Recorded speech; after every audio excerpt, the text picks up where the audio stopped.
Welcome back to Good Day. Something spooky is happening in Waterville just in time for Halloween. Yeah, brave visitors can take a chilling walk through local legends, ghost stories, and a few eerie surprises. We're so happy to have Julie Wiley of the Waterville Historical Society joining us here on the couch to talk all things spooky when it comes to Waterville. You and I were talking before we came out here. I said just this past week, Dan Cummins and I were taping an episode of The Vault talking about the Columbian House, and you said that's where all this got its start. Well, it did, because during COVID, we did a project where we wanted to get these ghost stories that have been out there for 100 years or more, and it was all really about Columbian House. Yeah, exactly how far do ghosts go back?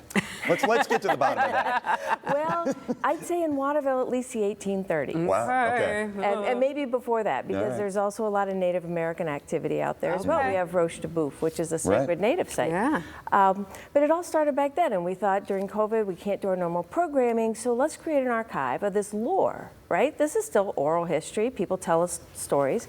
And we started there, but what we didn't know is when we started to talk to people, more and more people came forward and told us there's actual paranormal activity going on in multiple places in Waterville today. Wow. So it turned into a today thing. Wait a second, say that again so people understand what you just said. Yeah. There is paranormal activity going on today. Today in Waterville, and that's really what the Haunted Waterville Tour is all about. So first you get to meet typically a ghost hunter, paranormal investigator. And they do a program inside our museum house. And our museum house is also thought to be haunted by some rather old spirits back from the 1830s, the original people that built the house. But then after that, you'd go on a horse-drawn trolley, and it's another 45 minutes, and you travel through Old Waterville, and you hear the stories and see the places where today there's paranormal activity going on. Oh. Wow. And so it's the old and the new come together. I'm sorry to jump. I've got so many questions. He's like, this is... I am the guest host, after all. You take a break. No, I was curious, what do you define? I mean, how people come and say, I've got this weird occurrence, I've got that. We've all seen the movies, but how do you guys define what these people are experiencing? Well, there's a couple different things. We have had people tell us they have seen full body apparitions. So that's literally like a ghost from the past. Okay. Other people tell us they're seeing what we have been told are more like historical imprints, where it's just a figure or an event repeating itself over time. Some people just tell us they're hearing things that they shouldn't be hearing. They say things get moved when they shouldn't be moving, and there's no one there to move them. So there's been a broad spectrum of what we've heard from people in terms of these paranormal experiences. Wow. Oh, and then they come on this tour and they're like, yes, confirming what I have been experiencing. You've got a couple spots available for the last couple of tours that are left. Just one. We have one ticket. You better grab it. One single ticket. One ticket for this coming Saturday, and one ticket left for next Thursday.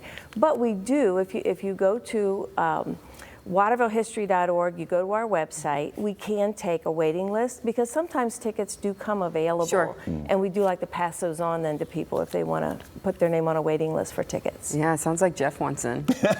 He wants in.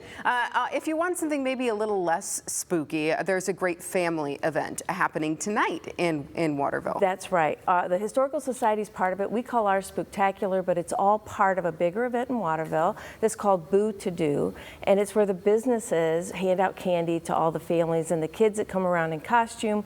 But when you come to the historical complex, which is on South River Road, we have almost like a mini party. So we have ghost stories being told around the fire.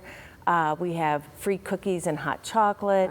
You can go through the museum houses, and there are people inside dressed. Maybe ghosts. Who will also be handing out, and probably telling a few stories too, but also handing out candy to the kids. So it's worth coming down to the historical campus and going through the houses, which, as I say, both of our museum houses have been described to us as containing, it's a spirit-rich environment, is what I've been told. And then if mom and dad make it down to Sean's or Matt Anthony's, they can get a spooky brew to go along with it. I'm sure they can. I'm sure they can. Make an evening of it. And maybe even get a story about one of those two facilities. Oh, one I'm of sure. those places, I'm sure too. Matt Anthony's is haunted I have been every told that. weekend.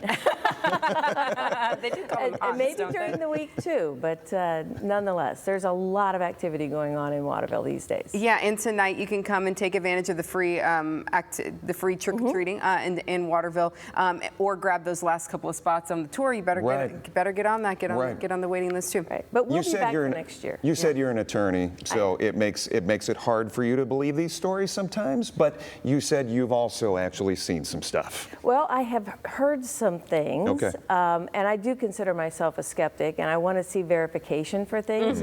But so do a lot of our paranormal investigators. They actually have what they call debunkers on their teams who try to find a physical reason for why you're hearing or seeing something.